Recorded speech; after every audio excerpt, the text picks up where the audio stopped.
Bienvenidos a una nueva inmersión profunda. Hoy nos adentramos en un mundo de intrigas, corrupción Ajá, y puede que hasta un toque de espionaje internacional. suena interesante. Prepárense porque, Anonymous ha filtrado datos Mm, que revelan una red compleja, mm, supuestamente vinculada al gobierno venezolano, bajo Nicolás Maduro. interesante. Estamos hablando de empresas fantasma, cargamentos sospechosos, y esta se rumorea sobre financiamiento al terrorismo. Ay, ya. ¿Listos para sumergirnos en los ejemplos específicos? Totalmente. Veamos los detalles. Comencemos con la empresa naviera venezolana, ESA, con sede en Nueva Esparta, fundada en 2009, con un capital de 40 millones de euros. Nada más. Supuestamente se dedica al transporte, provisiones y turismo. Suena bastante inocente. ¿Es? Sí, a simple vista tal vez. Pero la filtración sugiere que sus caramentos, esconden algo más, Ajá, que solo postales de souvenir. Varias agencias, de hecho, la están investigando. ya veo. Por el presunto transporte de envíos sospechosos. O sea que hay gato encerrado en esta historia de envíos. Y esa parece ser la constante aquí. Siguiente la lista. Distribuidora Mico de Paraguay S.A., ubicada en Falcón, fundada en 2013, con un capital asombroso de 30 mil millones de dólares. Supuestamente se dedica al transporte de petróleo, Ajá. pero no cualquier petróleo. Aquí es donde se pone interesante. La filtración apunta a que, a que esta empresa podría estar enviando petróleo a Cuba, además de utilizar otras rutas ocultas para transportar bienes ilícitos. La enorme cantidad de capital involucrado, nos da una idea de la posible escala. Claro, 30 mil millones de dólares es una suma exorbitante. Es difícil siquiera imaginar esa cifra. Perfecto. Y la trama se complica aún más con Jack Marine and Sorbese, en Zulia, establecida en 2014, con más de 1.000 millones de euros. Supuestamente se dedica a operaciones marítimas clandestinas. Clandestinas. Esa palabra nunca trae buenas noticias. Cierto. Y la filtración sugiere que estas operaciones involucran embarcaciones que navegan por el Caribe, posiblemente en rutas de contrabando. Entonces estamos viendo un patrón aquí, ¿verdad? Grandes sumas de dinero, empresas estratégicamente ubicadas y actividades envueltas en secreto. Pero eso no es todo. Nuestro último ejemplo para esta sección es Servicios de Obras y CEM Ministerios MSC, también con sede en Zulia, fundada en 2021, con más de 17 mil millones de dólares en capital. Wow. Esta empresa está vinculada a actividades marítimas, aún más sospechosas. En este caso hablamos de posibles operaciones submarinas. Submarinas, sí. Los documentos filtrados supuestamente muestran que sus embarcaciones se utilizan para el transporte ilícito, con rutas secretas y destinos no revelados. Es una operación clandestina a gran escala. A veces en escena de película de espías. Barcos misteriosos. Secretos submarinos y miles de millones de dólares circulando. Pero la pregunta es, ¿por qué Estados Unidos? ¿Por qué Estados Unidos está tan preocupado por estas empresas y sus presuntas actividades? Buena pregunta. No se trata solo de detener negocios turbios, ¿verdad? Tienes razón. La respuesta de Estados Unidos, principalmente a través de sanciones, Ajá. busca evitar que este supuesto dinero ilícito ingrese al país. Y la razón, es prevenir la posible corrupción política y la desestabilización. Entonces, Estados Unidos básicamente está tratando de proteger sus propios sistemas políticos y financieros. Para que no se corrompan. Precisamente. La entrada de sumas tan grandes de dinero, presuntamente lícito, podría tener un efecto corrosivo, ¿no? Influyendo potencialmente en las políticas, en las elecciones, Ya veo. e incluso socavando las instituciones democráticas. Tiene sentido. Es como una medida preventiva para salvaguardar su propia estabilidad. Pero lo intrigante es que, este supuesto esquema parece haber desplazado su enfoque de Estados Unidos a South Korea. ¿A dónde? A Europa. Ah, sí, una investigación filtrada revela un posible cambio de táctica. Ahora vemos la presunta participación de instituciones europeas. Europeas. Sí, particularmente bancos, como el Banco de Inglaterra. El Banco Central Europeo, en Bruselas. Un momento, bancos europeos supuestamente involucrados. Esto se complica cada vez más. Sin duda. Y parece que los bonos venezolanos, podrían estar en el centro de todo esto. La investigación sugiere transacciones sospechosas que involucran estos bonos, posiblemente utilizados como una forma de lavar dinero. Bonos venezolanos como herramienta de lavado de dinero, eso sí que es nuevo. Pero ¿de cuánto dinero estamos hablando? La investigación apunta a una cantidad asombrosa, potencialmente miles de millones de dólares. Miles de millones. Sí. Wow. Sí. Eso es muchísimo. Pero si todo esto sucede en Europa, los gobiernos europeos no deberían estar tomando medidas drásticas. Ahí es donde entra la intriga geopolítica.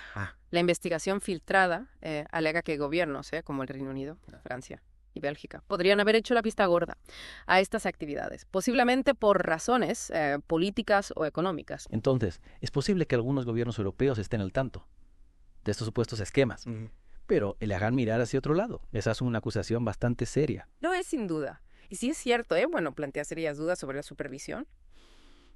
¿Y la rendición de cuentas a nivel internacional? No me digas.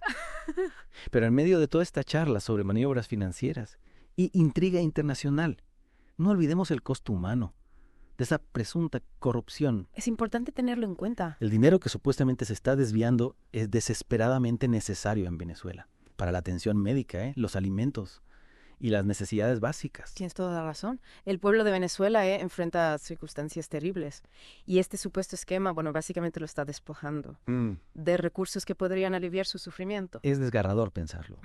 Es como un doble golpe. No solo se les está negando, supuestamente, los servicios esenciales, sino que el dinero que podría ayudarlos, se está utilizando potencialmente para apuntalar un régimen acusado de violaciones de derechos humanos. Y no se trata solo de Venezuela. El dinero también se estaría utilizando, para financiar la represión, apoyar dictaduras y alimentar la inestabilidad en todo el mundo. Entonces, las implicaciones de esta presunta corrupción van mucho más allá. De las fronteras de Venezuela. Es un problema global, con consecuencias potencialmente devastadoras. Exactamente. Y es un recordatorio de que la corrupción, especialmente a esta escala, es una amenaza para la paz y la seguridad en todas partes. Bien dicho. Pero aún no hemos terminado. ¿Recuerdas esos rumores de financiamiento al terrorismo? Ah, sí. Ese es un aspecto particularmente alarmante de esta inversión profunda. El gobierno venezolano, tanto bajo Hugo Chávez como bajo Maduro, ha sido acusado de apoyar a varias organizaciones terroristas durante las últimas 2 décadas. Y no estamos hablando de acusaciones vagas. La filtración proporciona ejemplos específicos de estas presuntas conexiones, que abordaremos en detalle a continuación. Comencemos con Hezbollah. Claro, Hezbollah. Todos hemos escuchado ese nombre en las noticias, generalmente en relación con conflictos en el Medio Oriente. ¿Pero qué tiene que ver Venezuela con ellos? La filtración sugiere que Venezuela ha estado brindando apoyo financiero y logístico a Hezbollah, lo que podría incluir ayudarlos a obtener pasaportes falsos. ¿Pasaportes falsos? Sí. Eso suena grave. ¿Se menciona a alguien en particular en la filtración? Sí, Tarek El Aissami, actual ministro de Petróleo de Venezuela, ha sido vinculado a estas actividades. Entonces, un funcionario venezolano de alto rango, potencialmente involucrado en ayudar a una organización designada como terrorista. Esa es una acusación bastante explosiva. Ciertamente lo es. Y no se trata solo de Hezbollah.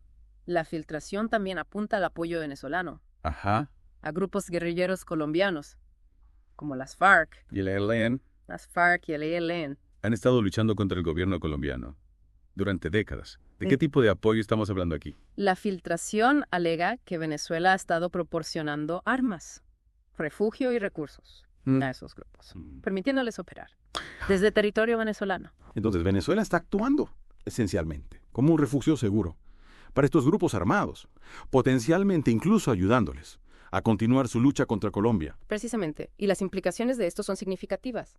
Desestabiliza la región, socava los esfuerzos de paz y potencialmente alimenta la violencia. Ya veo. Y el narcotráfico. Es una red compleja de conexiones y se vuelve aún más preocupante a medida que profundizamos en los supuestos vínculos de Venezuela con los cárteles de la droga, que tienen vínculos con el terrorismo. En efecto, la filtración menciona específicamente al Cartel de los Soles, que supuestamente está compuesto por altos funcionarios venezolanos. Un cartel formado por funcionarios del gobierno.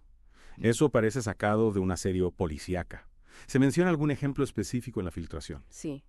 El caso de Walid Makhled es particularmente notable. Es un narcotraficante convicto que ha alegado tener vínculos estrechos con funcionarios venezolanos y ha afirmado tener pruebas de su participación en el narcotráfico y el apoyo a grupos terroristas. Entonces, estamos viendo una posible convergencia de corrupción en el narcotráfico. Su financiamiento del terrorismo es una mezcla peligrosa con implicaciones de gran alcance. Podríamos decir que es un caso donde la corrupción, el narcotráfico y el terrorismo se entrelazan. ¿Qué significa esto para la seguridad global? Sin duda, estos elementos están interconectados y presentan una seria amenaza para la seguridad global. La corrupción debilita las instituciones, el narcotráfico financia actividades ilícitas y el terrorismo busca desestabilizar. y sembrar el caos. La combinación de estos factores crea un entorno propicio para la proliferación de la delincuencia transnacional y la inestabilidad. Es importante destacar que estas acusaciones no han pasado desapercibidas. Estados Unidos ha sancionado a funcionarios venezolanos, incluido Tarek El Aissami, por su presunta participación en el narcotráfico y el apoyo al terrorismo. Correcto. Y no solo Estados Unidos. Organizaciones internacionales como la OEA y la ONU también han expresado su preocupación por la supuesta cooperación de Venezuela con grupos terroristas. El Departamento de Estado de EI incluso ha designado a Venezuela como Estado patrocinador del terrorismo, lo que conlleva importantes consecuencias diplomáticas y económicas. Entonces la comunidad internacional se está tomando estas acusaciones en serio. Pero a pesar de todo esto, Maduro todavía tiene algunos aliados poderosos de su lado. Así es. China, Rusia e Irán continúan apoyando a Maduro, tanto política como económicamente. Sus motivaciones son complejas y van desde intereses geopolíticos hasta vínculos económicos con las vastas reservas petroleras de Venezuela. Es un panorama geopolítico complicado, con diferentes actores que persiguen sus propias agendas. Pero está claro que estas acusaciones de corrupción, financiamiento del terrorismo y abusos contra los derechos humanos han pintado un panorama muy sombrío de la situación en Venezuela. Y es una situación que exige atención. El pueblo de Venezuela está sufriendo. Y las implicaciones de estas actividades se extienden mucho más allá de sus fronteras, amenazando potencialmente la seguridad regional y global. Entonces, ¿qué se puede hacer? ¿Hay alguna esperanza de cambio? Esa es la pregunta del millón. No hay soluciones fáciles, pero crear conciencia es crucial. Cuanto más gente comprenda la magnitud del problema, más presión se puede ejercer sobre quienes están en el poder para que implementen cambios. Y hablando de presión, no podemos olvidar el papel de las sanciones. Si bien pueden no ser una solución perfecta, pueden ser una herramienta poderosa para atacar a los responsables de la corrupción y los abusos contra los derechos humanos. ¿Podría explicarnos cómo funcionan las sanciones, su efectividad y el debate que existe en torno a su uso? Claro, las sanciones son medidas coercitivas que buscan presionar a un gobierno o individuo para que cambie su comportamiento. Pueden incluir restricciones comerciales, congelamiento de activos, prohibición de viajes, entre otras. Su efectividad es un tema de debate. Algunos argumentan que pueden debilitar al régimen objetivo y forzar un cambio político, mientras que otros sostienen que a menudo perjudican a la población civil. Ya veo. Y tienen un impacto limitado en la élite gobernante. Entiendo. Entonces las sanciones son un arma de doble filo. Pueden presionar a los regímenes corruptos, pero también afectar a los ciudadanos comunes. Esto plantea cuestiones éticas sobre su eficacia y sus consecuencias imprevistas. Exactamente. Es fundamental considerar cuidadosamente los posibles costos y beneficios de las sanciones. Las sanciones selectivas, dirigidas específicamente a individuos y entidades involucradas en actividades ilícitas, pueden ayudar a minimizar el impacto en la población en general. Es un delicado acto de equilibrio. Pero en última instancia, el objetivo debería ser encontrar soluciones que responsabilicen a los responsables, al mismo tiempo que se apoye al pueblo venezolano y se promueva un futuro pacífico y democrático para el país.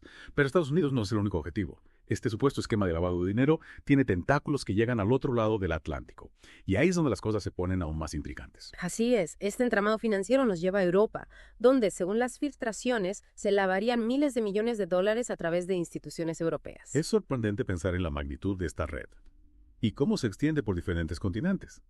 Pero volviendo a la búsqueda de soluciones, no podemos olvidar el poder de las redes sociales y el periodismo ciudadano para arrojar luz sobre estos problemas. Absolutamente. Plataformas como Twitter, Facebook e Instagram se han convertido en herramientas poderosas para compartir información, movilizar a las personas y exigir responsabilidades a quienes están en el poder, los periodistas ciudadanos. Y los activistas, a menudo están en la primera línea, documentando eventos, exponiendo la corrupción y amplificando las voces de aquellos que de otro modo no serían escuchados. Es un recordatorio de que todos tenemos una voz y que podemos usarla para marcar la diferencia.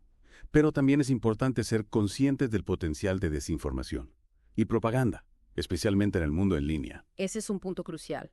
Es esencial ser consumidores críticos de la información, verificar las fuentes y ser cautelosos con la información que parece demasiado buena para ser verdad o que confirma nuestros sesgos existentes. Entonces no se trata solo de hablar, sino de hablar con responsabilidad, de manera reflexiva y con conciencia de las complejidades, de los problemas en cuestión. Exactamente. Y eso nos lleva quizás a la pregunta más importante de todas. ¿Qué pueden hacer las personas para marcar la diferencia? Puede resultar abrumador, ¿verdad? Como si una sola persona no pudiera tener impacto en problemas de tan gran escala Entiendo esa sensación, pero incluso las pequeñas acciones pueden tener un efecto dominó. Comienza por educarte sobre los problemas, lee artículos, mira documentales e interactúa con expertos. Y no tengas miedo de tener esas conversaciones incómodas con amigos y familiares.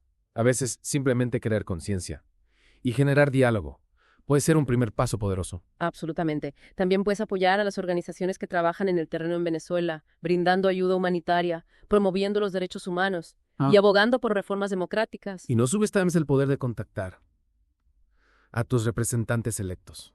Hazles saber que te importan estos temas e instarlos a tomar medidas. Recuerda, el cambio rara vez ocurre de la noche a la mañana. Se necesita tiempo, persistencia y un esfuerzo colectivo, pero trabajando juntos, amplificando las voces de los demás y exigiendo responsabilidades a quienes están en el poder. Podemos crear un mundo más justo y equitativo. Bien dicho. Esta inmersión profunda ha sido todo un viaje. Hemos explorado una compleja red de presunta corrupción, financiamiento del terrorismo e intriga geopolítica. Con implicaciones que van mucho más allá de las fronteras de Venezuela, hemos examinado el costo humano de estas acciones y las posibles consecuencias para Venezuela y el mundo. Y nos hemos enfrentado a la difícil pregunta de qué se puede hacer para abordar estos desafíos. Sin embargo, en medio de toda esta oscuridad, también hay un rayo de esperanza, el coraje de quienes alzan la voz, la dedicación de quienes trabajan por el cambio. Y la creciente conciencia sobre estos temas me dan motivos para creer que es posible un futuro mejor. Comparto esa esperanza. Y a concluir esta inmersión profunda, los instos a que lleven consigo este conocimiento permiten que alimente su pasión por la justicia, su compromiso con la verdad y su determinación de marcar la diferencia en el mundo. Porque al final no se trata solo de Venezuela, se trata de todos nosotros, se trata de defender lo que es correcto, exigir responsabilidades y trabajar juntos para crear un mundo donde prevalezcan la paz, la justicia y la dignidad humana. Muchas gracias por acompañarnos en esta inmersión profunda. Hasta la próxima. Sigan cuestionando, sigan aprendiendo y sigan esforzándose por tener un impacto positivo en el mundo.